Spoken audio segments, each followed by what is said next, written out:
En septiembre de 2007, el ingeniero geólogo Javier Soto participó en una expedición de prospección en la Cordillera de Sombra, un sector no cartografiado en la frontera andina entre Perú y Bolivia. Durante 3 meses, lo que comenzó como un desplazamiento controlado, una operación de rutina para una corporación minera multinacional, se transformó en una secuencia de decisiones fallidas, señales deliberadamente ignoradas y una pérdida progresiva de control sobre la tecnología y la propia percepción de la realidad. El equipo, dotado de la más avanzada tecnología de perforación y análisis geofísico, confiaba ciegamente en sus datos satelitales, creyendo que la montaña era un libro abierto esperando ser leído. Pero la Cordillera de Sombra guardaba un secreto que no aparecía en ningún mapa ni en ningún modelo predictivo. Hasta que un registro, una anomalía sónica detectada a 200 metros de profundidad, cambió todo. ¿En qué momento una expedición deja de ser una misión y pasa a ser un error irreversible? Antes de detallar lo que fue registrado en los últimos y confusos informes de esa misión, comenta desde dónde estás viendo este documental y suscríbete al canal, porque lo que aconteció en las semanas siguientes no consta en los registros oficiales de la corporación. La misión, denominada oficialmente Proyecto Sombra Litio 1, tenía un objetivo claro y cuantificable: confirmar la viabilidad de una explotación de litio a gran escala, un recurso estratégico cuyo valor comenzaba a dispararse en el mercado global. Para Javier Soto y su subordinado, Mateo, un joven y ambicioso ingeniero recién salido de la universidad, era un trabajo más, un desafío técnico en un entorno extremo que añadir a sus respectivos currículums. La arrogancia profesional era palpable en los primeros informes enviados vía satélite, documentos llenos de jerga técnica y proyecciones optimistas.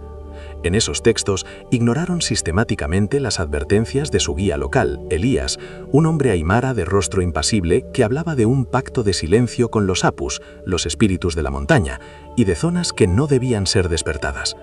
El aislamiento era absoluto, a más de 5.000 metros de altitud, donde el único sonido constante era el del viento helado y el zumbido monótono de sus generadores, una intrusión mecánica y persistente en un silencio que parecía tener peso, historia y una voluntad propia. Javier Soto era ante todo un hombre de método. Con 48 años y más de 2 décadas de experiencia en algunos de los terrenos más inhóspitos del planeta, desde los desiertos de Australia hasta la tundra siberiana, su vida se regía por la lógica inmutable de la física y la geología. Era un profesional pragmático, escéptico por naturaleza, cuya confianza no residía en la intuición, sino en los datos verificables, los cálculos precisos y los protocolos de seguridad estandarizados. Antes de la misión en la Cordillera de Sombra, su existencia era predecible, una sucesión de informes, análisis de muestras y la profunda satisfacción de doblegar a la naturaleza mediante la ciencia y la ingeniería. El colapso que experimentaría más tarde resultaría tan devastador precisamente porque no nació del miedo a lo desconocido, sino de la desintegración sistemática de todo lo que conocía. Un hombre cuya fe ciega en las leyes naturales era su único ancla, estaba a punto de presenciar cómo esas mismas leyes se distorsionaban a su alrededor de manera ilógica e indemostrable. Su equipo, valorado en millones de dólares, se convertiría en un conjunto de herramientas inútiles, y su propia percepción del espacio, el tiempo y la causalidad comenzaría a fracturarse, llevándolo a dudar no solo del propósito de la misión, sino de la fiabilidad de su propia mente. La dinámica del pequeño equipo expedicionario fue un factor clave en la cadena de errores que se desencadenó. Mateo, el ingeniero junior, representaba la impaciencia y la ambición corporativa. Para él, la expedición era una oportunidad de oro para ascender, y veía las advertencias de Elías no solo como supersticiones primitivas, sino como un obstáculo para cumplir con los plazos agresivos impuestos desde la sede central en Zúrich. Presionaba constantemente para acelerar las perforaciones, para tomar atajos y para interpretar cualquier dato ambiguo de la forma más optimista posible. En el otro extremo se encontraba Elías, el guía local, un hombre de pocas palabras, cuya comunicación se volvió cada vez más críptica y evasiva a medida que se adentraban en el corazón de la cordillera. Su miedo no era expresivo ni teatral, era una presencia constante y pesada, manifestada en su negativa a acercarse a ciertas formaciones rocosas y en los pequeños rituales que realizaba cada amanecer, de espaldas al campamento. Los otros 2 miembros, operarios técnicos encargados de la maquinaria pesada, se limitaban a seguir órdenes, pero su creciente inquietud se filtraba en errores torpes, en el mantenimiento negligente de los equipos y en miradas furtivas hacia las cumbres que los rodeaban, como si esperaran ver algo que no debería estar allí. El ambiente se convirtió en el verdadero antagonista, un enemigo silencioso que erosionaba la moral y la cordura. El día 27 de la misión, el 18 de octubre de 2007, se produjo el primer evento que desafió toda explicación lógica. Basándose en los datos del georradar, que indicaban una anomalía de densidad inusualmente alta a 200 metros de profundidad, el equipo comenzó la perforación en un punto designado como SL1 Alfa. La pared de roca, compuesta principalmente de granito y andesita, ofrecía la resistencia esperada. Durante horas, la broca de perforación de diamante policristalino avanzó con una lentitud predecible, mientras los monitores mostraban lecturas de torque, velocidad de penetración y temperatura dentro de los parámetros normales. Javier supervisaba la operación con su habitual meticulosidad, registrando cada dato en su diario de campo digital. A las 14:32 hora local, algo cambió drásticamente. Sin ninguna advertencia, la resistencia en la broca desapareció por completo. Los sensores de presión cayeron a cero y el motor de la perforadora se aceleró bruscamente, casi saliéndose de control. La lectura indicaba que la broca había atravesado 212 metros de roca sólida y había entrado en un vacío. Esto contradecía frontalmente los modelos geológicos y los datos sísmicos que preveían una masa rocosa ininterrumpida por al menos otros 500 metros. La confusión en la tienda de control fue inmediata. Mateo, eufórico, especuló con haber encontrado una gigantesca geoda o un sistema de cuevas no catalogado, lo que podría simplificar una futura explotación. Javier, sin embargo, sintió una profunda inquietud. Los datos no solo estaban equivocados, eran imposibles. La decisión que se tomó en los minutos siguientes marcó el punto de no retorno. Ignorando una sensación de alarma que su mente lógica se esforzaba por reprimir, Javier autorizó la siguiente fase del protocolo: ensanchar la perforación para introducir una sonda con cámara de fibra óptica. Mateo instó a ir más allá, proponiendo el uso de cargas de conformación para abrir una brecha lo suficientemente grande para una exploración preliminar. Argumentó que un descubrimiento de esta magnitud justificaba una desviación del plan original y que la corporación recompensaría su iniciativa.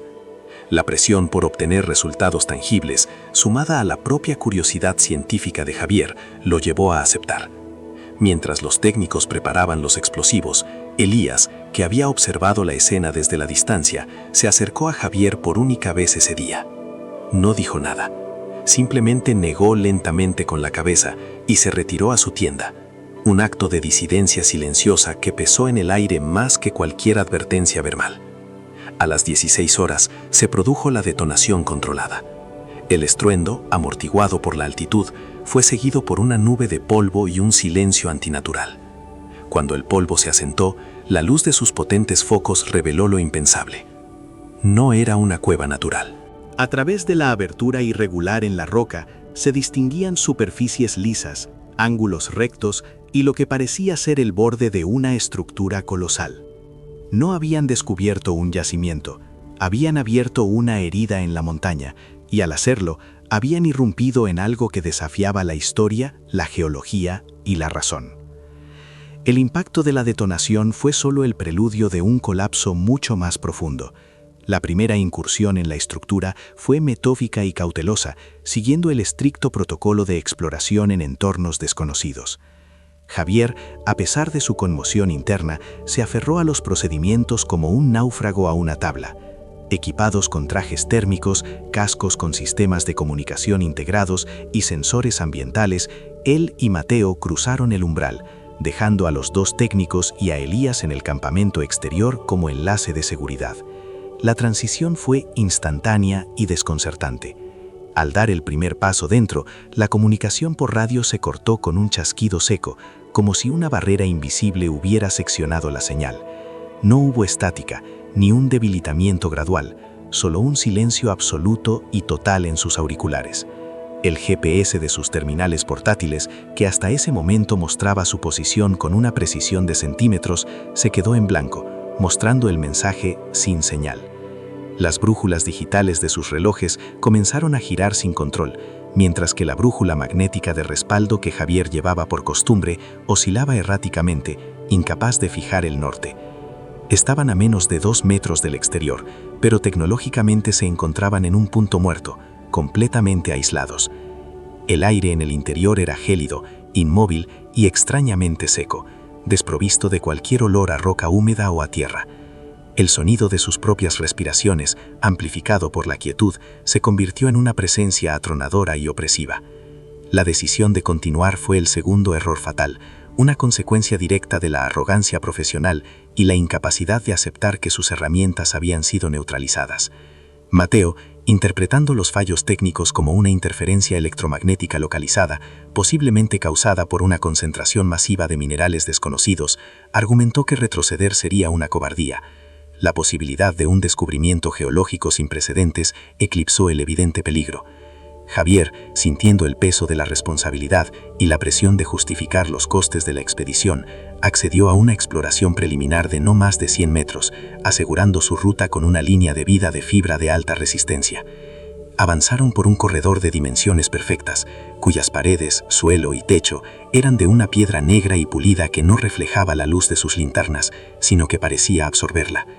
La arquitectura era minimalista y a la vez abrumadora. No había adornos, ni inscripciones, ni rastro alguno de sus constructores. Solo una geometría precisa y una escala que parecía diseñada para seres de un tamaño muy superior al humano. Cada paso que daban resonaba de una forma extraña, sin el eco esperado en un espacio cerrado. El sonido moría a pocos metros, tragado por el mismo silencio que había devorado sus comunicaciones. El desgaste físico se manifestó rápidamente, no tanto por el esfuerzo como por la tensión psicológica. La altitud, combinada con la ansiedad, provocaba dolores de cabeza punzantes y una sensación de irrealidad que entorpecía el pensamiento lógico. Los siguientes 3 días, registrados en el diario de campo de Javier con entradas cada vez más escuetas y erráticas, se convirtieron en un ciclo de desorientación y agotamiento. La rutina de la misión se desintegró por completo. El objetivo ya no era la prospección, sino un intento desesperado por comprender y mapear el entorno inmediato, un esfuerzo que resultó ser frustrantemente inútil. Los mapas que dibujaban se volvían obsoletos en cuestión de horas. Un pasillo que habían recorrido y medido meticulosamente parecía haberse alargado al volver sobre sus pasos. Una cámara lateral que habían marcado en su croquis simplemente no estaba allí en su segundo paso. Javier, en un intento de aferrarse a la racionalidad, atribuyó estas discrepancias a la fatiga y al estrés hipóxico, pero en el fondo de su mente una certeza terrible comenzaba a tomar forma. El lugar no era estático. La estructura parecía reconfigurarse sutilmente, de una manera casi imperceptible, como si se resistiera activamente a ser comprendida o documentada. La sensación de no retorno dejó de ser una posibilidad abstracta para convertirse en una certeza palpable. El campamento exterior, a solo unos cientos de metros, podría estar en otro universo. El frío se intensificó. No era un frío ambiental que pudiera combatirse con ropa térmica, sino una ausencia de calor que parecía emanar de la propia roca, calando hasta los huesos y agotando sus energías a un ritmo alarmante. La tensión dentro del equipo alcanzó un punto de ruptura. Mateo, cuya ambición inicial se había transformado en un miedo mal disimulado, comenzó a culpar a Javier de su situación. Le acusaba de ser demasiado cauteloso, de haber perdido tiempo precioso al inicio y de no haber forzado una solución tecnológica para restablecer las comunicaciones. Sus discusiones, susurradas en la opresiva quietud, eran cada vez más agrias y personales. Los 2 operarios técnicos, que se habían unido a ellos en el interior tras 24 horas sin contacto, se sumieron en una apatía casi catatónica. Se limitaban a ejecutar órdenes simples, con los ojos vacíos y los movimientos lentos, como si una parte de ellos ya se hubiera rendido. Uno de ellos, un hombre robusto llamado Carlos, desarrolló un tic nervioso en el ojo izquierdo y se negaba a apagar su linterna frontal, ni siquiera para dormir, murmurando sobre sombras que se mueven donde no hay luz. El aislamiento había fracturado la cadena de mando y la camaradería, reemplazándolas por una atmósfera de desconfianza y resentimiento. Cada uno estaba atrapado no solo en la montaña, sino también en su propia mente, luchando contra un enemigo que no podían ver ni entender. Elías permanecía fuera, una figura solitaria junto a la entrada, pero su presencia ya no ofrecía consuelo, sino que se sentía como un reproche silencioso, un recordatorio constante de las advertencias que habían decidido ignorar. En el quinto día de su encierro, el 23 de octubre, se produjo una nueva falla técnica que diezmó sus recursos. El generador principal de energía, una unidad diésel de alto rendimiento que alimentaba su sistema de iluminación de área, y los calentadores del campamento improvisado que habían montado justo dentro de la entrada, se detuvo sin previo aviso. El silencio repentino fue ensordecedor, y la oscuridad que se abalanzó sobre ellos fue total y absoluta, borrando el mundo más allá del haz de sus linternas individuales. El diagnóstico fue rápido e incomprensible. El tanque de combustible estaba lleno. El motor no presentaba daños visibles y todos los sistemas de arranque parecían operativos, pero simplemente no respondía. Era una máquina robusta, diseñada para funcionar en las condiciones más extremas de la Tierra, y había fallado sin causa aparente.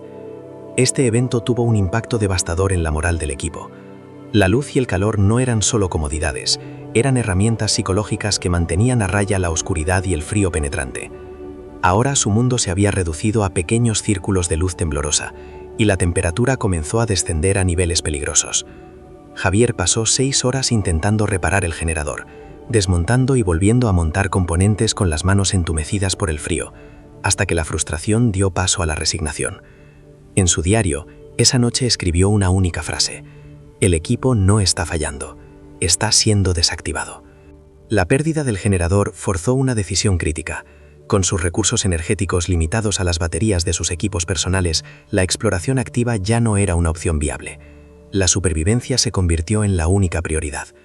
Mateo, en un arrebato de pánico, propuso una medida desesperada: usar los explosivos restantes para intentar abrir otra salida en una pared que, según sus cálculos defectuosos, debía ser más delgada. Argumentaba que esperar era una sentencia de muerte lenta por congelación o inanición. Javier se opuso frontalmente. Detonar una carga en una estructura de la que no entendían su composición ni su estabilidad era un riesgo incalculable. Podrían provocar un colapso que los sepultaría para siempre.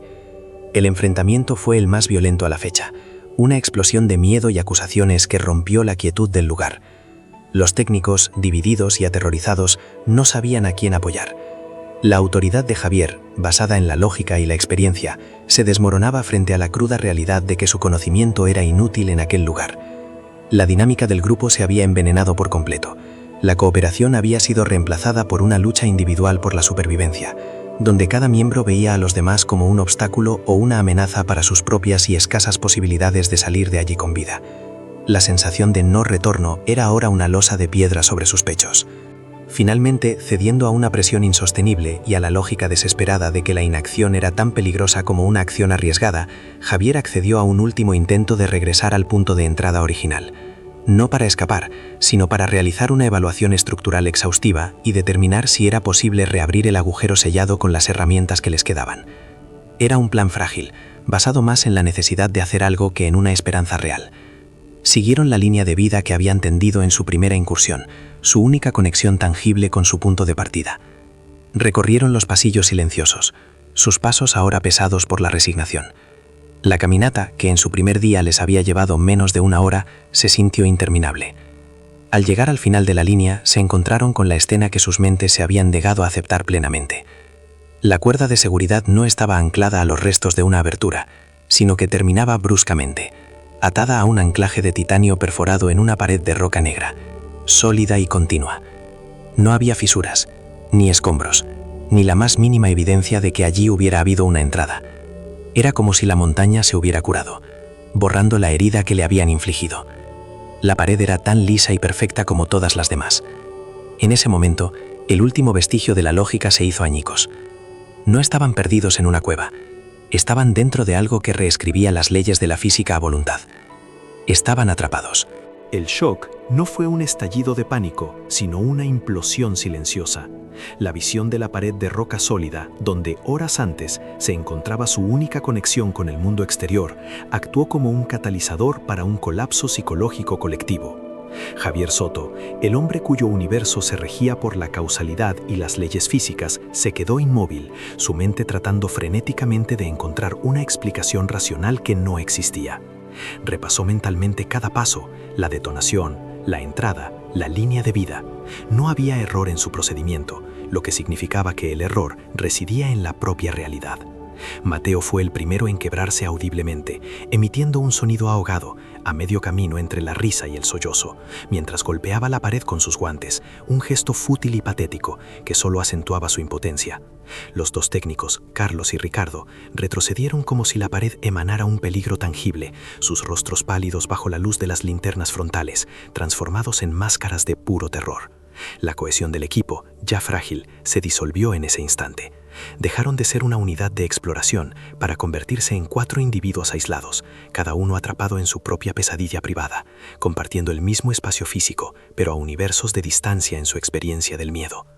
El frío pareció intensificarse, ya no como una condición ambiental, sino como una manifestación física de su desesperanza, un frío que nacía desde dentro. La parálisis inicial dio paso a una fase de actividad febril y desorganizada. Durante las siguientes 48 horas, un periodo que perdía todo significado en la oscuridad perpetua, se aferraron a la rutina como un intento desesperado de imponer orden en el caos. Javier, recuperando una apariencia de liderazgo, implementó un protocolo de contención de crisis.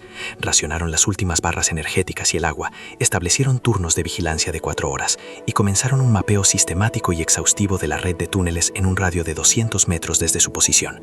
El objetivo ya no era la exploración, sino la supervivencia a través de la repetición de tareas, un mecanismo para mantener la mente ocupada y alejada del abismo de la locura.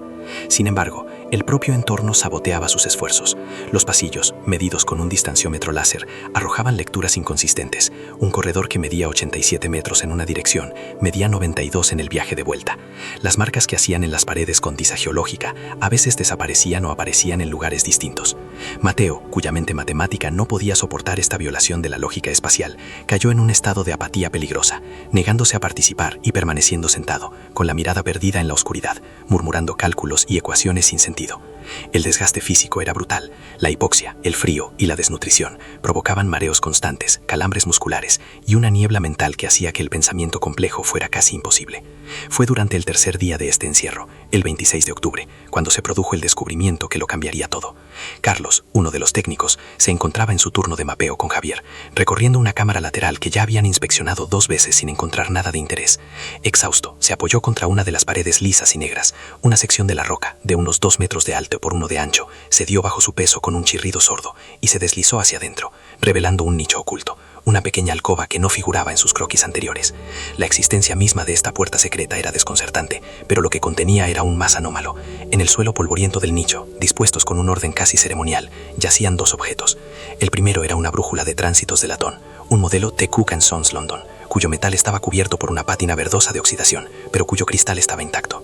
Junto a ella, un diario de campo encuadernado en cuero, las cubiertas rígidas y deformadas por décadas de una humedad que curiosamente no estaba presente en el aire de la estructura.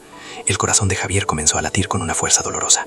No era un hallazgo geológico, era un vestigio humano, una prueba irrefutable de que no eran los primeros en quedar atrapados en aquel laberinto imposible.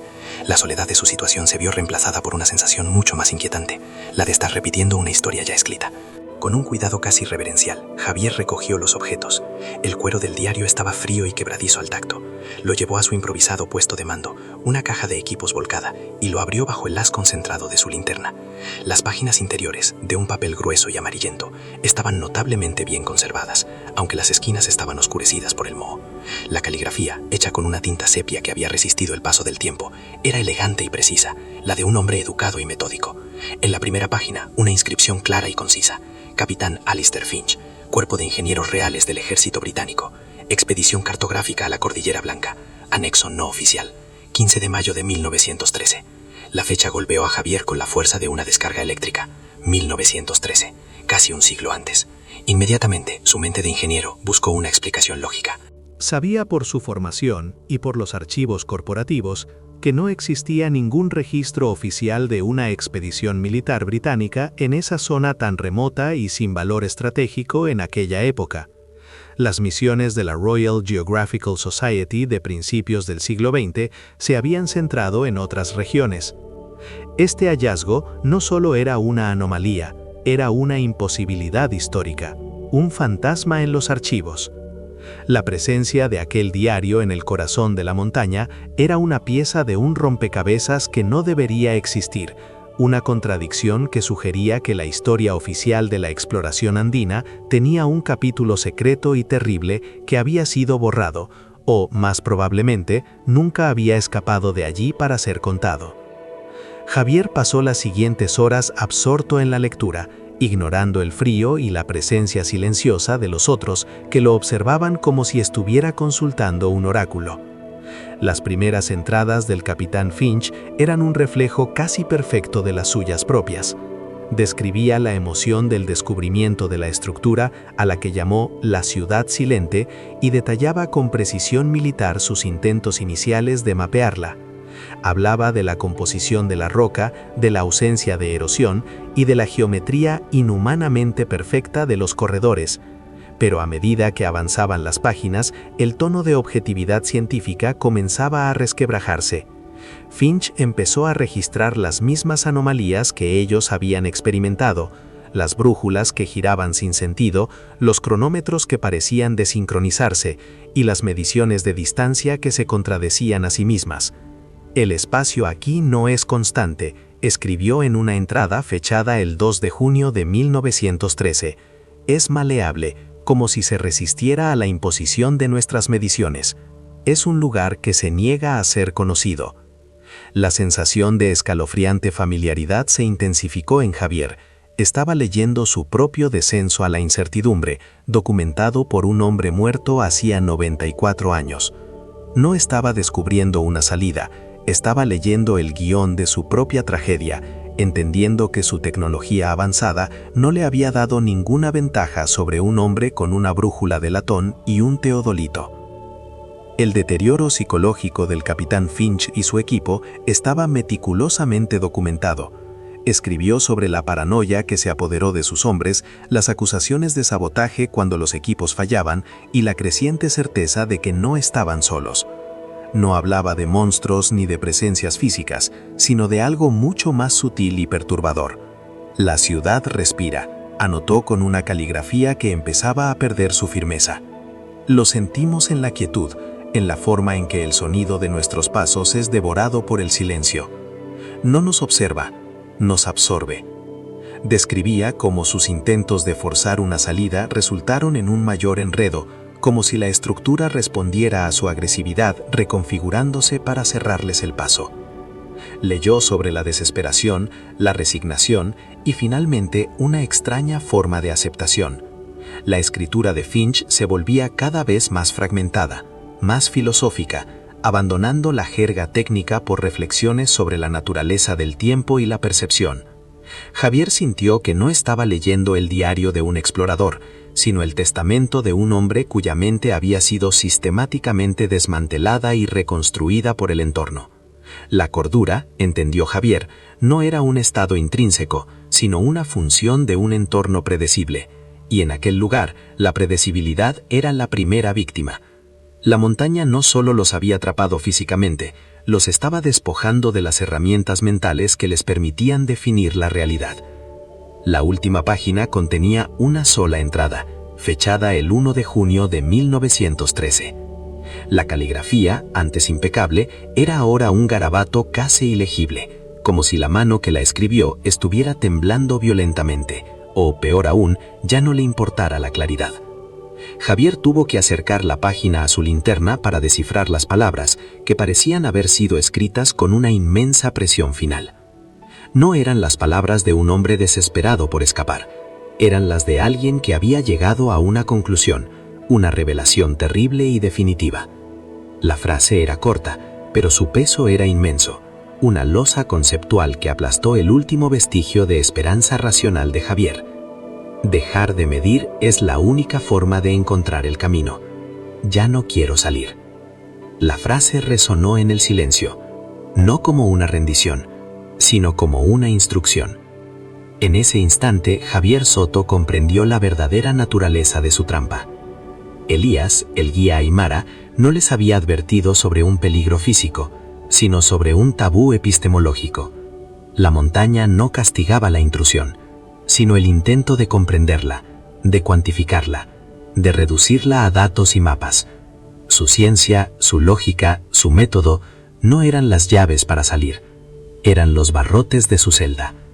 El objetivo del lugar no era matarlos, sino convertirlos. La misión no solo estaba comprometida, había sido un error fundamental desde el momento en que decidieron que la montaña era algo que podía ser medido y explotado. La revelación contenida en el diario del capitán Finch no provocó un colapso inmediato, sino todo lo contrario. En Javier Soto, un hombre cuya identidad se había forjado en la confrontación directa con problemas cuantificables, la idea de rendirse a la irracionalidad era profesionalmente inaceptable. Su primera reacción, documentada en una serie de notas de voz grabadas en su terminal portátil, fue un rechazo metódico de las conclusiones de Finch. Racionalizó el diario como el producto de una mente quebrada por el aislamiento, la malnutrición y la tecnología primitiva de su época. Para Javier, la locura de Finch no era una advertencia, sino un diagnóstico. Estaba convencido de que la expedición británica había sucumbido a un fenómeno psicológico conocido como fiebre de la cabaña o psicosis de expedición, exacerbado por la hipoxia. Su nueva estrategia, por tanto, se basaría en una aplicación aún más rigurosa del método científico. Decidió que la clave no era dejar de medir, sino medir mejor, con más precisión, para encontrar el fallo lógico en el sistema que los aprisionaba. Creía que la estructura operaba bajo un conjunto de reglas físicas desconocidas pero consistentes, y su objetivo ahora era descifrarlas. Este fue su primer y más grave error de cálculo: asumir que se enfrentaba a un oponente que jugaba con las mismas reglas de la física, aunque fueran más complejas. La montaña, sin embargo, no jugaba a ningún juego, simplemente era. El nuevo protocolo, denominado por Javier como mapeo de verificación matricial, fue un monumento a la perseverancia y a la negación. Dividieron la sección inmediata de la estructura en una cuadrícula tridimensional, con cada cubo midiendo 1 metro por 1 metro por 1 metro. La tarea era medir y registrar las propiedades de cada cubo, dimensiones exactas con un distanciómetro láser, composición de la superficie mediante un espectrómetro de mano y cualquier variación de temperatura o campo magnético. Era un trabajo brutalmente lento y repetitivo, diseñado tanto para recopilar datos como para mantener a la mermada tripulación ocupada y enfocada, una defensa contra la locura que emanaba del diario de Finch. Sin embargo, los resultados fueron una pesadilla de inconsistencias. Un cubo medido por la mañana arrojaba dimensiones de 100.2 por 99.8 por 100.1 centímetros. Por la tarde, las mismas mediciones daban 100.0 por 100.5 por 99.7. Las desviaciones eran mínimas, dentro del margen de error del equipo si se consideraban individualmente, pero colectivamente formaban un patrón de fluctuación constante e ilógico. La estructura no solo se reconfiguraba a gran escala, sino que vibraba a un nivel microdimensional, desafiando el concepto mismo de espacio estable. El esfuerzo físico y mental de esta tarea inútil aceleró el desgaste del equipo. La esperanza de encontrar una clave en los datos se desvaneció, reemplazada por la agotadora certeza de que estaban intentando cartografiar una sombra. A los 2 días de iniciar el mapeo matricial, surgió una nueva anomalía, esta vez de naturaleza auditiva. Un zumbido de baja frecuencia, casi infrasónico, comenzó a impregnar el ambiente. Al principio era apenas perceptible, una vibración que se sentía más en la caja torácica que en los oídos, pero gradualmente aumentó en intensidad, convirtiéndose en un sonido constante y opresivo que parecía no tener origen. Javier y Carlos, el técnico restante con algo de entereza, utilizaron un analizador de espectro de audio para intentar triangular la fuente. Los resultados solo profundizaron el misterio. El sonido no provenía de una dirección específica. Los micrófonos omnidireccionales registraban una amplitud idéntica desde todos los puntos. Era un sonido no localizado, una imposibilidad acústica que sugería que la fuente estaba en todas partes y en ninguna a la vez, o, una idea aún más perturbadora, que se generaba directamente dentro de sus cráneos por una influencia externa. El efecto fisiológico fue inmediato y debilitante: dolores de cabeza punzantes, náuseas y un agudo sentido de desorientación espacial. Mateo, que había permanecido en un estado de semicatatonía, se volvió violentamente agitado, tapándose los oídos y gritando que el sonido le estaba desenroscando los pensamientos. El silencio, que antes había sido su enemigo, se convirtió en un lujo anhelado, un paraíso perdido al que ya no podían regresar. La cascada de fenómenos anómalos continuó, como si su insistencia en medir y analizar estuviera provocando una respuesta cada vez más directa del entorno. La siguiente manifestación fue visual. Las paredes de roca negra, que hasta entonces habían sido famosas por su capacidad para absorber la luz, comenzaron a emitir un tenue resplandor fosforescente. No era una luminescencia uniforme, sino que se manifestaba en forma de patrones geométricos complejos, líneas finas y angulares que se trazaban lentamente sobre la superficie, mantenían visibles durante unos minutos y luego se desvanecían para ser reemplazadas por nuevas. Los patrones no eran aleatorios. Javier observó, con una mezcla de fascinación científica y terror primordial, que parecían correlacionarse con sus movimientos. Cuando el equipo se movía por un corredor, los patrones fluían delante de ellos. Cuando se detenían para tomar una medición, los glifos se intensificaban a su alrededor, formando complejas celosías de luz. Era como si la propia arquitectura estuviera visualizando sus datos, mostrándoles un mapa de su propia prisión, pero en un lenguaje que era fundamentalmente incomprensible. Ricardo, el segundo técnico, que hasta entonces se había mantenido funcional a base de una obediencia ciega, sufrió un colapso total. Se sentó frente a una de las paredes iluminadas y comenzó a hablarle, convencido de que era una forma de comunicación que solo necesitaba ser descifrada. La sensación de ser observados fue reemplazada por la certeza de estar interactuando con una inteligencia vasta, antigua e indiferente. El fracaso absoluto de su estrategia hiperracional obligó a Javier a una reevaluación dolorosa. La evidencia era abrumadora. Cada intento de imponer un orden lógico sobre la estructura solo había provocado una escalada en la manifestación de fenómenos imposibles. Con sus opciones agotadas y su equipo desintegrándose psicológica y físicamente, se vio forzado a considerar la última y más aterradora posibilidad: que el capitán Finch no estuviera loco, sino que hubiera entendido la verdad. La frase «dejar de medir es la única forma de encontrar el camino» ya no sonaba como una rendición, sino como un manual de instrucciones. Desesperado, Javier propuso un nuevo y radical protocolo, uno que iba en contra de toda su formación y de cada instinto de su ser. Durante las siguientes 24 horas cesarían toda actividad, apagarían todos los instrumentos de medición, guardarían los terminales de datos y se limitarían a sentarse en silencio, sin hablar, sin analizar, simplemente existiendo dentro del espacio. Era un intento de volverse invisibles para la inteligencia del lugar, de dejar de ser una amenaza analítica.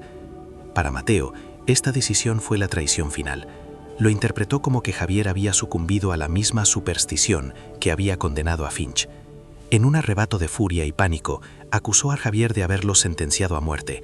Agarró un distanciómetro láser y una mochila con las últimas raciones y salió corriendo hacia la oscuridad, gritando que encontraría su propia salida, una salida lógica.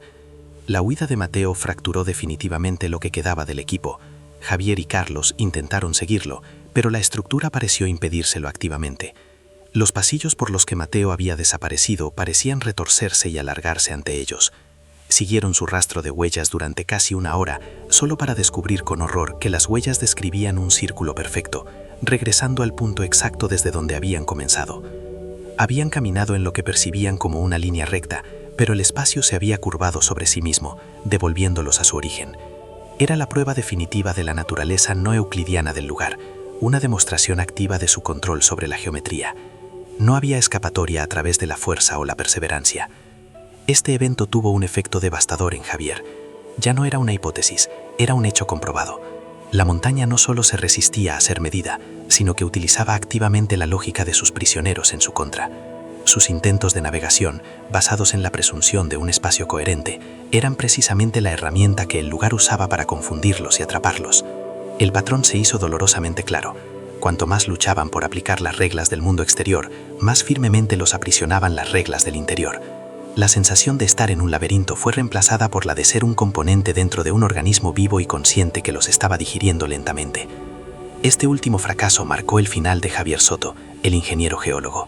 Lo que quedó fue un hombre despojado de todas sus certezas, enfrentado a un universo que su mente no estaba equipada para comprender. Regresó al pequeño campamento donde Ricardo seguía murmurando a las paredes y se sentó. Durante horas permaneció inmóvil, observando los patrones de luz danzantes y escuchando el zumbido omnipresente. Ya no intentaba analizarlos, simplemente los aceptaba como parte de su nueva realidad. Finalmente, con una lentitud deliberada, se levantó. Recogió todos los instrumentos tecnológicos que quedaban: su terminal de datos, el espectrómetro, los sensores ambientales, las baterías de litio. Los apiló cuidadosamente en el centro de la cámara. Luego, tomó el diario de cuero del capitán Finch y lo colocó en la cima del montón. Este acto no fue de desesperación, sino de renuncia. Era la rendición simbólica de su mundo, el abandono de las herramientas que habían definido su vida, su carrera y su percepción de la realidad. Al hacerlo, sintió un cambio sutil en el ambiente. El zumbido pareció disminuir su intensidad y los patrones de luz en las paredes se volvieron menos frenéticos, más suaves. Comprendió que la última frase de Finch no era solo una clave, era una iniciación. Para encontrar el camino, primero tenía que perderse a sí mismo. Ya no buscaría una salida, buscaría la sintonía. De acuerdo, aquí tienes el bloque 5. El clímax, continuando la narración con 7 nuevos párrafos que siguen rigurosamente las directrices establecidas. El gesto de Javier Soto no fue una rendición ante el pánico, sino un acto de abdicación intelectual. Al apilar sus instrumentos, renunciaba a la premisa fundamental de su existencia, que el universo era un sistema cognoscible y medible. En el instante en que el diario del capitán Finch se posó sobre el montón de tecnología inerte, el ambiente respondió. El zumbido infrasónico que había torturado sus mentes no se desvaneció, sino que alteró su frecuencia, transformándose de una vibración disonante y agresiva en un tono bajo y constante, casi armónico. Las geometrías de luz que danzaban en las paredes negras dejaron de ser patrones frenéticos y caóticos. Se estabilizaron, formando largas y serenas líneas que parecían indicar caminos, no barreras. Carlos, el técnico, observó el cambio sin comprenderlo, su mente demasiado fracturada para procesar la sutileza de la transición. Ricardo, por su parte, ni siquiera levantó la vista, perdido en su conversación unilateral con la roca. Javier, sin embargo, lo sintió como un cambio de presión atmosférica, un desbloqueo. No había recibido una respuesta, sino una invitación. La estructura ya no lo veía como un analista invasor, sino como un elemento pasivo, y por primera vez desde que cruzaron el umbral, el frío penetrante pareció retroceder un grado, lo suficiente para que pudiera pensar con una claridad que no había experimentado en días. La montaña había aceptado su renuncia. Esta nueva claridad no le trajo un plan de escape, sino una estrategia de movimiento. Comprendió que cualquier intento de imponer una dirección, de elegir un camino basado en la memoria o la lógica, sería interpretado como un acto de medición, una agresión. Para avanzar, debía ceder el control por completo. De pie, con los músculos agarrotados por el frío y la inmovilidad, cerró los ojos y se concentró únicamente en el zumbido ahora estable y en la sutil corriente de aire que parecía emanar de uno de los corredores. Era un flujo casi imperceptible, una diferencia de presión que ningún instrumento habría detectado. Decidió seguirlo. Fue la decisión más anticientífica de su vida. Dejó atrás a Carlos y a Ricardo, una elección que pesó sobre él con la gravedad de una sentencia. Sabía que no podía forzarlos a seguirlo, pues su viaje ahora era personal, una sintonización individual con el entorno. Intentar guiarlos habría sido volver a imponer su voluntad, a trazar un mapa. Cada uno debía encontrar su propia paz con la montaña, o perecer en el intento de combatirla. Al dar el primer paso hacia la oscuridad, guiado solo por una vibración y una corriente de aire, no se sintió como un explorador, sino como una partícula de hierro atraída por un campo magnético invisible, renunciando a su propia inercia para seguir una ley superior e incomprensible. Durante lo que estimó fueron 2 días de caminata lenta y deliberada, el entorno se mantuvo en un estado de neutralidad pasiva. Los pasillos ya no parecían reconfigurarse a su paso, y las distancias se sentían coherentes. Su hambre era una presencia sorda y constante, y la sed un fuego en la garganta, pero su mente permanecía enfocada, casi en un estado meditativo. En el suelo de una intersección de 3 corredores idénticos, encontró el distanciómetro láser que Mateo se había llevado en su huida. El dispositivo no estaba simplemente roto, estaba fundamentalmente alterado. La carcasa de polímero de alta resistencia estaba intacta, sin una sola marca de impacto, pero el cristal de la lente se había convertido en una masa opaca y lechosa, como si su estructura molecular se hubiera deshecho desde dentro. A su lado, una de las últimas barras de raciones estaba petrificada, dura como la roca circundante. Era una lección visual y brutal. La tecnología y la materia del mundo exterior se degradaban en aquel lugar, no por el tiempo, sino por una incompatibilidad fundamental. Poco después, en una pequeña cámara lateral, encontró otro vestigio de la expedición de Finch, un teodolito de latón. cuidadosamente desmontado y con sus piezas dispuestas en el suelo formando una espiral. Finch no había abandonado sus herramientas en un ataque de locura, las había desarmado, un ritual de desmantelamiento de su propia visión del mundo, pieza por pieza. Javier entendió que estaba siguiendo un camino ya trazado, un peregrinaje hacia el mismo punto final. El 31 de octubre de 2007, según el cronómetro de su reloj de pulsera, el único dispositivo que no había abandonado, por ser un mero registrador pasivo del tiempo, Javier activó por última vez la grabadora de audio de su terminal, que había recuperado del montón por un impulso de documentar su conclusión. Su voz, registrada en el archivo de audio fragmentado que sería recuperado meses después, era extrañamente serena, desprovista de la tensión y el miedo que había caracterizado sus informes anteriores. No describió su entorno ni su estado físico. En su lugar, formuló una hipótesis final, la única que encajaba con todos los datos anómalos que había recopilado. La estructura no es un lugar, dictaminó, su voz apenas un susurro contra el zumbido de fondo. Es un organismo geológico cuya biología opera en una escala de tiempo y dimensionalidad que nuestra ciencia no puede concebir. No nos está atrapando, nos está procesando, nos digiere. Descompone no nuestra carne, sino nuestros axiomas, nuestras percepciones, las reglas que definen nuestra realidad. El error no fue entrar, el error fue creer que podíamos observarlo, sin ser a su vez observados y alterados. Tras una larga pausa, añadió la frase que se convertiría en su epitafio: los mapas estaban equivocados.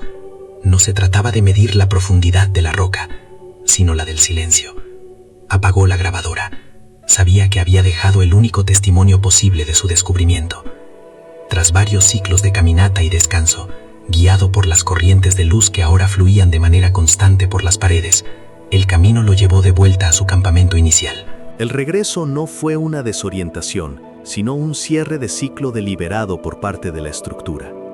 La pila de equipos tecnológicos seguía allí, un monumento a su fracaso. Pero Carlos y Ricardo habían desaparecido. No había señales de violencia ni rastros de que hubieran intentado moverse. Sus sacos de dormir estaban enrollados y las pocas pertenencias que les quedaban ordenadas junto a ellos. Era una ausencia limpia, quirúrgica. No habían huido ni habían sido atacados. Simplemente habían dejado de estar allí.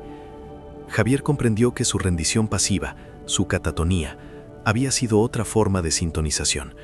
Se habían vuelto tan inertes, tan desprovistos de intención, que el organismo finalmente los había absorbido por completo, de la misma manera que el cuerpo reabsorbe células que ya no cumplen ninguna función.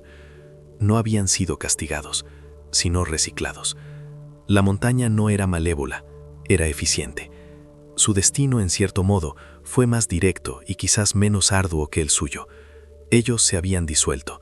A él, en cambio, la montaña parecía tenerle reservado un propósito diferente, uno que requería que mantuviera su conciencia hasta el final. El camino finalmente lo condujo a su destino. Un corredor largo y recto se abrió a una cámara de una escala que desafiaba la ingeniería. Era una esfera casi perfecta, de cientos de metros de diámetro, cuyo centro estaba ocupado por una formación cristalina colosal que pulsaba con la misma luz suave que había visto en las paredes. El zumbido aquí era un acorde profundo y resonante, el latido del corazón de la montaña. Las paredes de la esfera no eran lisas, estaban cubiertas de nichos, miles de ellos, dispuestos en una matriz hexagonal que se extendía hasta donde alcanzaba la vista. En la mayoría de los nichos había objetos, herramientas de piedra, quipus incas, piezas de armadura española, instrumentos del siglo XIX como los de Finch, y en algunos, objetos que no podía identificar, de formas y materiales completamente ajenos a cualquier cultura humana conocida. No era una ciudad, era un museo, un archivo, una colección de todas las conciencias que, a lo largo de los milenios, habían cometido el mismo error de intentar medir lo inconmensurable. En un nicho a la altura de sus ojos, vio la brújula de latón y el diario de Finch, colocados con un cuidado ceremonial. A su lado, un espacio vacío, del tamaño perfecto para albergar un terminal de datos y un reloj de pulsera. En ese momento, Javier Soto experimentó la última y definitiva transformación. El miedo, la esperanza, el deseo de sobrevivir, todo se desvaneció. reemplazado por una profunda y abrumadora sensación de pertenencia. Comprendió su función. No era un prisionero, sino una adquisición. Su conocimiento, su ciencia, su perspectiva única del siglo XXI serían archivados con los de los demás, convirtiéndose en una nota a pie de página en la vasta biblioteca de la montaña. No moriría, sería preservado. Se acercó al nicho vacío, el único en esa sección de la pared. Con una calma que lo sorprendió, se quitó el reloj y lo colocó en el centro del hueco. Luego depositó a su lado el terminal de datos que contenía su último informe de voz. Se quedó de pie, observando su pequeña contribución al inmenso catálogo de la montaña. Ya no era Javier Soto, ingeniero geólogo, era el espécimen 2007. Cerró los ojos, sintiendo cómo el zumbido resonaba en cada célula de su cuerpo, no como un sonido externo, sino como su propia frecuencia vibratoria. No hubo dolor, solo un silencio final. No el silencio de la ausencia, sino el de la integración completa. La misión no había terminado en fracaso. Había alcanzado su verdadero e imprevisto objetivo. De acuerdo, aquí tienes los 6 parágrafos correspondientes al acto 6, desenlace y consecuencias, continuando la narración en el tono y formato solicitados. De acuerdo. El 28 de octubre de 2007, a las 04:17 hora de Zúrich, la sede central de la corporación registró la interrupción definitiva de la señal del proyecto Sombra Litio 1. El protocolo estándar para la pérdida de contacto en operaciones de alto riesgo se activó de inmediato, aunque con una lentitud que, en retrospectiva, resulta sospechosa. Durante las primeras 72 horas, la narrativa oficial interna se aferró a la explicación más plausible, un fallo catastrófico del sistema de comunicaciones por satélite, posiblemente causado por una tormenta solar o un defecto del equipo en las condiciones de frío extrema. Los memorandos intercambiados entre el director de operaciones en Lima y la junta directiva revelan una reticencia calculada a declarar una emergencia. Se argumentaba que enviar un equipo de rescate prematuramente, basándose en lo que podría ser un simple problema técnico, supondría un coste logístico y financiero desproporcionado. Sin embargo, los registros meteorológicos de la zona, obtenidos de archivos gubernamentales peruanos, no muestran ninguna condición climática adversa que justificara tal demora. La verdad es que la corporación no estaba esperando a que el tiempo mejorara, estaba esperando a que el tiempo pasara, permitiendo que cualquier evidencia física en el lugar se degradara y que una narrativa controlada pudiera construirse sin la interferencia de hechos inconvenientes. El silencio de la montaña fue respondido con el silencio deliberado de la burocracia. La operación de búsqueda y rescate, finalmente lanzada el 5 de noviembre, 8 días después de la pérdida de contacto, fue, según los expertos consultados para este documental, una farsa meticulosamente orquestada. En lugar de movilizar a un equipo especializado en rescate alpino de alta montaña, la corporación contrató a una empresa de seguridad privada, cuyo historial se centraba en la protección de activos y no en operaciones de salvamento. El plan de vuelo de los helicópteros evitó sistemáticamente un radio de 10 kilómetros alrededor de las coordenadas del punto de perforación SL1 Alfa. El informe final de esta operación, un documento de apenas 12 páginas, concluye que el equipo fue víctima de una avalancha de placa de gran magnitud, probablemente desencadenada por una actividad sísmica local no registrada. Como prueba, adjuntan fotografías aéreas de un glaciar cercano que muestra signos de un desprendimiento reciente, una ubicación a más de 15 kilómetros del campamento real. No se recuperó ni un solo cuerpo, ni un fragmento identificable del equipo de perforación, valorado en millones de dólares. La ausencia total de restos se justificó por la supuesta profundidad y violencia de la luz, una explicación que convenientemente hacía imposible cualquier investigación forense posterior. La misión de rescate no fue diseñada para encontrar supervivientes, sino para certificar una conclusión predeterminada. El 15 de diciembre de 2007, el expediente del proyecto Sombra Litio 1 fue oficialmente cerrado. Los archivos físicos y digitales relacionados con la misión fueron reclasificados bajo el código Riesgo Geológico Extremo, Acceso Restringido Nivel 5, una designación que en la práctica los hacía inaccesibles incluso para la mayoría de los altos ejecutivos de la compañía. Las familias de Javier Soto, Mateo y los 2 técnicos, Carlos y Ricardo, fueron convocadas a reuniones individuales. En ellas, un equipo compuesto por un abogado corporativo y un especialista en relaciones públicas les ofreció un paquete de compensación financiera considerablemente generoso. Sin embargo, la aceptación de esta suma estaba condicionada a la firma de un acuerdo de confidencialidad perpetuo y de múltiples páginas, que les prohibía explícitamente hablar con los medios de comunicación, contratar investigadores privados o emprender cualquier acción legal futura contra la corporación. La narrativa que se les presentó fue la del trágico accidente, un acto imprevisible de la naturaleza, contra el que ni la tecnología más avanzada pudo competir. La pérdida humana fue tratada como un daño colateral en el balance financiero, una variable gestionada a través de cláusulas legales y pagos de seguros. La corporación no solo enterró a sus hombres bajo una mentira, sino que también silenció el duelo de sus familias con dinero. Sin embargo, un fragmento de información logró escapar de este hermetismo controlado. El último paquete de datos enviado por el equipo, justo antes del silencio total, contenía un archivo de audio corrupto, etiquetado como SL1-final-out.dat.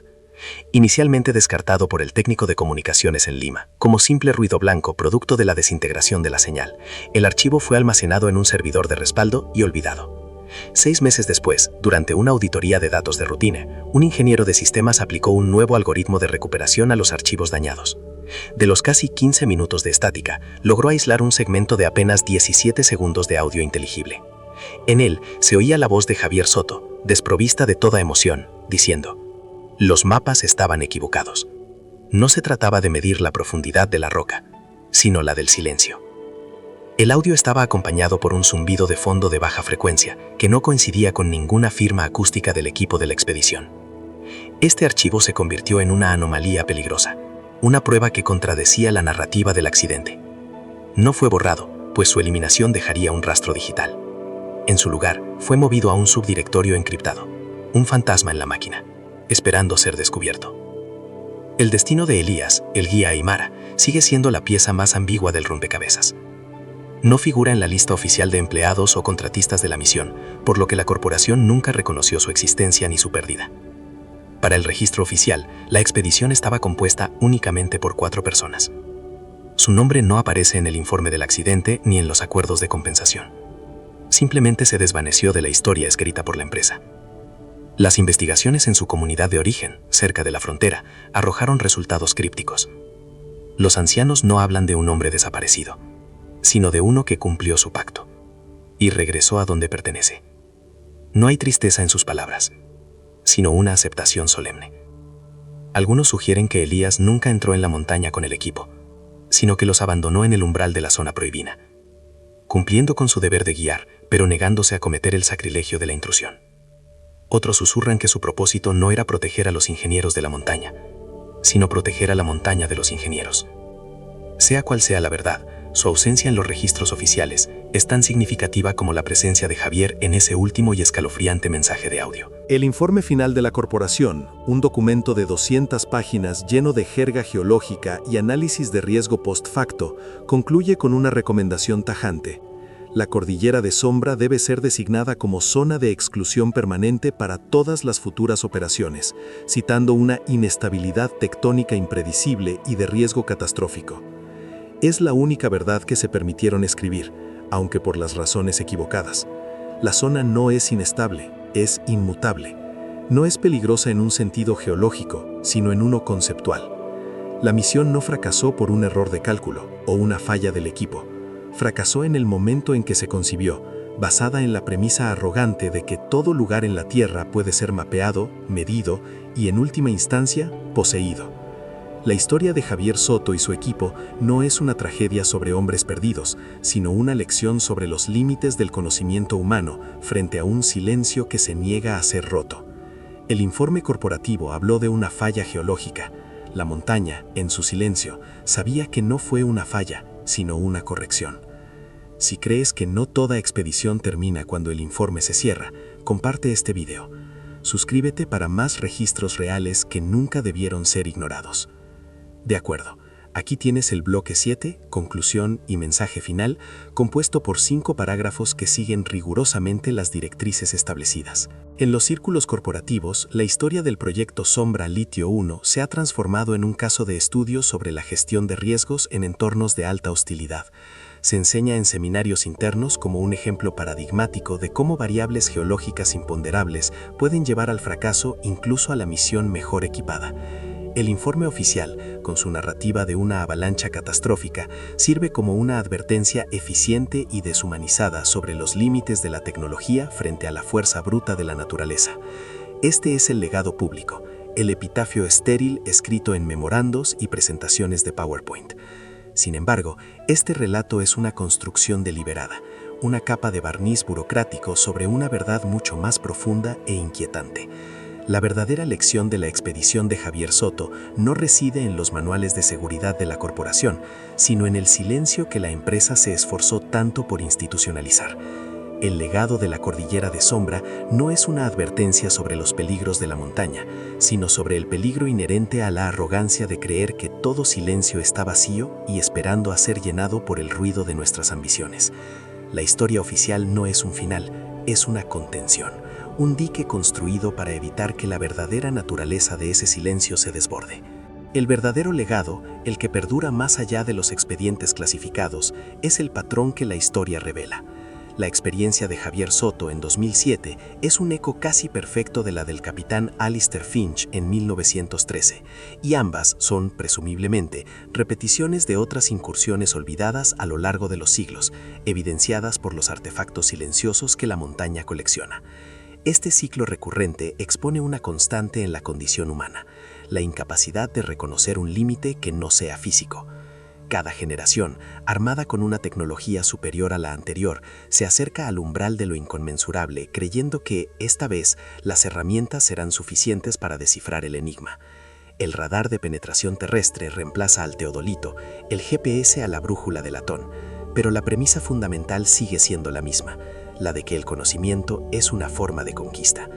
La cordillera de sombra funciona como un filtro, un sistema inmunitario planetario que no distingue entre intenciones, solo entre métodos.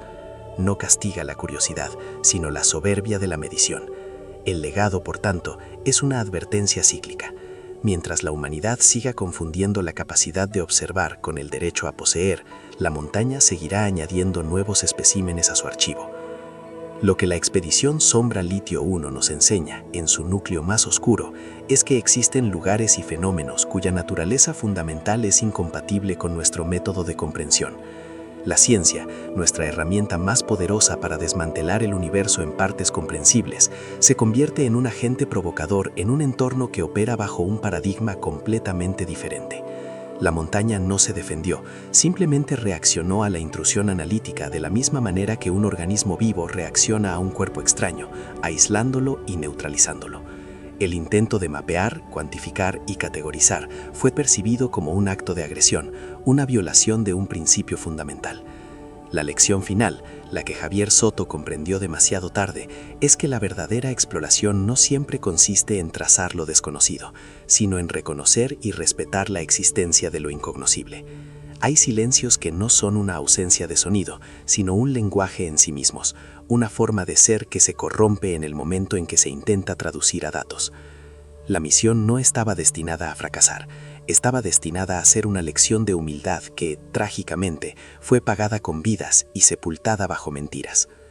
Hoy, la cordillera de sombra permanece como una mancha blanca en los mapas satelitales, protegida no por leyendas ancestrales, sino por una directiva corporativa basada en una falsedad geológica.